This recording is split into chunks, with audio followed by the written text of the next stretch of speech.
Tapi yang paling banyak sekali adalah isu semangat hilang. Disebabkan ada banyak perkara.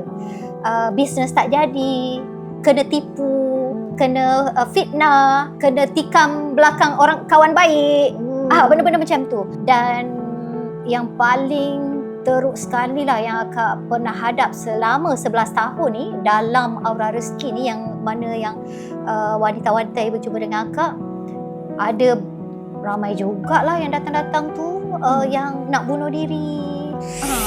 Bila kita dah sampai tahap macam ni lah, biasalah ada tak yang kecam?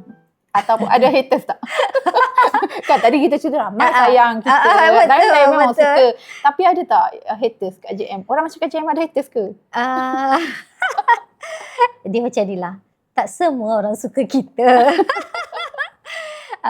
Tapi bagi akak lah, kalau semua orang suka, tak membina untuk diri kita. Tak membina lah. Tak membina lah. Sebab orang yang suka tu, bila orang tu suka, dia cuma yang baik-baik je. Dia cuma puji-puji je untuk kita.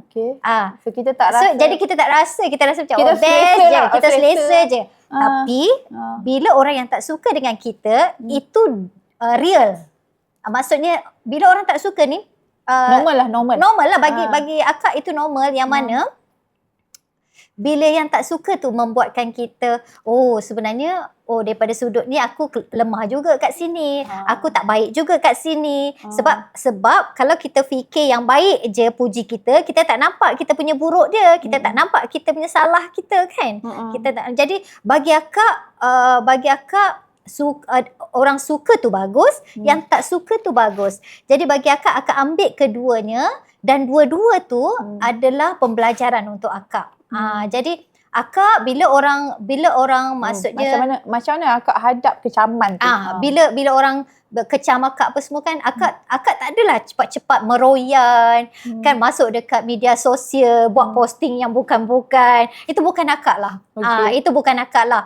Sebab bagi akak, kita sebagai leader dan juga akak kan owner kepada syarikat kan, kita kena profesional lah benda tu. Jadi negatif tu tak perlu kita nak tulis dekat media sosial. Negatif tu. Sebab kalau orang kecam, kita jawab balik, itu tak best kan? Itu macam kan jadi melayan. So jadi memang akak tak melayan. Bagi akak, diam itu lebih orang kata diam itu lebih baik untuk akak lah. Untuk selamatkan akak. Selamatkan akak. Bagi akak itu. So akak tak meroyan. Bila ada yang orang kata cabaran orang tak suka tu kan, dekat luar tu, bagi akak keduanya, orang tu baik ataupun orang tu tak, orang tu memuji ataupun orang tu macam mana? Mengecam. Bagi akak keduanya tu baik untuk akak, sebab keduanya tu memberi pelajaran untuk akak. Jadi bagi akak, dan akak ni akan suka diam lah. Akak tak suka nak orang kata melayan dan akak tak suka nak membalas, dan akak tak suka nak meroyan-royan dekat media sosial. Macam tu. Dia bagi ruang untuk kita improve diri kita. Ya, betul. Betul sangat-sangat. Sebab kalau orang tu asyik puji kita kan, betul. Mana kita nak membentuk diri kita ni? Kita dah rasa kita bagus. Kita rasa kita bagus kan? Selesa kan? So bagi akak, keduanya tu baiklah. Baguslah untuk akak. Bagus untuk akak membina diri. Okey, dalam banyak-banyak situasi permasalahan yang orang datang jumpa kat JM, paling ramai golongan apa? Wanita lah, especially lelaki. Wanita. Ya, wanita. So kenapa, apa isu dengan wanita ni? Itulah kan. Akak ni seronok lah bila yang datang tu wanita. Jadi kita tak ada rasa macam, kalau lelaki tu kita segan. Lelaki, kita perempuan, dan bila lelaki dia nak heart to heart tu tak manis bagi akak. Tapi akak syukurlah sebab Allah ni datangkan hanya wanita-wanita sahaja yang bersama dengan akak, yang datang kepada akak. Dan kebanyakanlah yang datang kepada akak ni, dia mengalami banyak isu lah sebenarnya.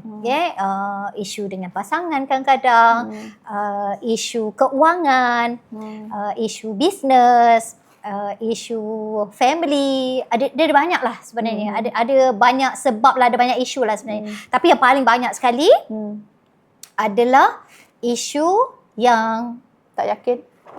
Semangat hilang. Semangat hilang disebabkan ada banyak benda, banyak perkara. Bisnes tak jadi, kena tipu, kena scam, kena apa lagi? Kena fitnah, kena tikam belakang orang kawan baik. Benda-benda macam tu. BFF, macam-macam lah.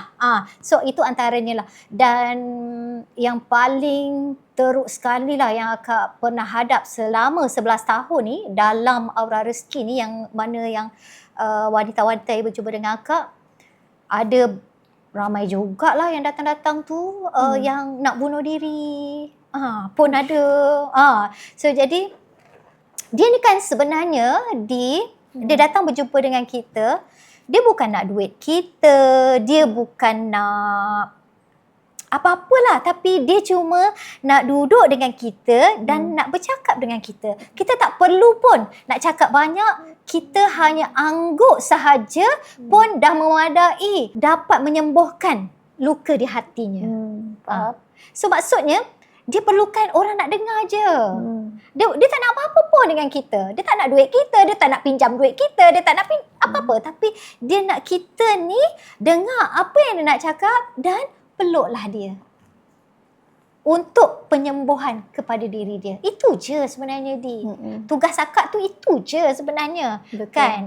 Tapi daripada situ alhamdulillah ramai sangat yang datang kepada akak dan sembuh, dan sampai hari ni masih lagi berkawan, masih lagi maksudnya jadi kawan lah. Jadi kawan, dan akak nampak perjalanan dia daripada jatuh, kembali bangkit, kembali sukses dan terus sukses. So jadi akak sangat, itu satu kejayaan lah untuk akak.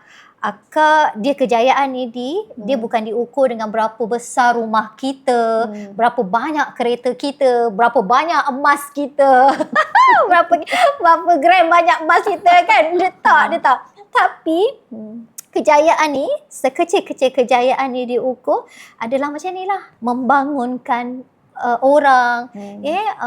Apa orang kata, ialah orang kata mengubah kepada yang lebih baik. Menambah baik kehidupan orang lain kan. Daripada jiwanya dulu mati, maksudnya tak kenal diri, tapi alhamdulillah mengenal diri dia, itu adalah satu kejayaan bagi akak lah sebenarnya.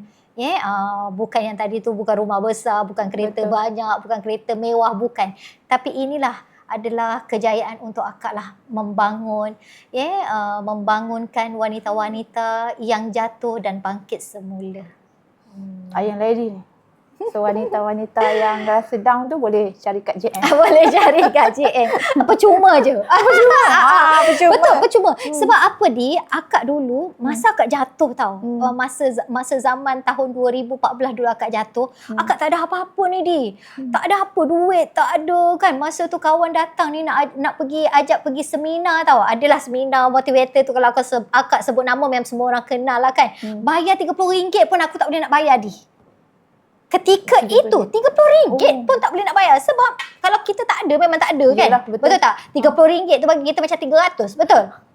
So jadi dan masa tu kan akak perlukan orang tahu untuk akak jumpa, dan akak jumpa untuk orang kata untuk bagi nasihat lah kan. Kita nak jumpa orang lah. Macam hari ni kan akak sentiasa orang datangi untuk jumpa dengan akak kan. So akak sebenarnya ketika akak jatuh masa tu, akak nak jumpa dengan orang, mencari seseorang untuk akak nak cakap. Dan seorang tu dah tentulah dia seorang yang berjaya kan. So kita nak jumpa macam mana. Tapi kan ketika itu, ya Allah, setiap orang yang akan nak jumpa tu mesti nak bayar. Mesti dia suruh akak bayar. Antaranya adalah yang suruh bayar 150, ada yang suruh bayar 500, ada yang bayar 300, 200. Mana akak nak dapat duit? Akak RM30 pun tak ada. Daripada nak cerita masalah, tambah masalah. Ya. So daripada situlah akak tekad akak bercakap dengan diri, akak kata satu hari nanti aku berjaya kan. siapa pun nak datang jumpa aku untuk inspirasi ke apa ke, untuk berkongsi, percuma je. Tak payah pun bayar. Itu akak punya. Sebab akak tak nak, sebab akak dah rasa dah dulu macam mana akak tak ada duit tapi orang minta akak duit, semua bayar. Nak jumpa orang ni, nak jumpa orang ni kan, nak minta nasihat, nak minta orang kata semangat, nak kena bayar kan. Daripada situlah akak memang tanamkan pada diri, once aku berjaya, nanti datanglah siapa pun. Tak payah pun nak bayar-bayar. Macam tu. Okay? Okey, percuma saja. Percuma saja. Consultation percuma. Tapi kena bawa ayam apa? Ayam panggang. Ayam golek dengan pulut kuning. Gurau.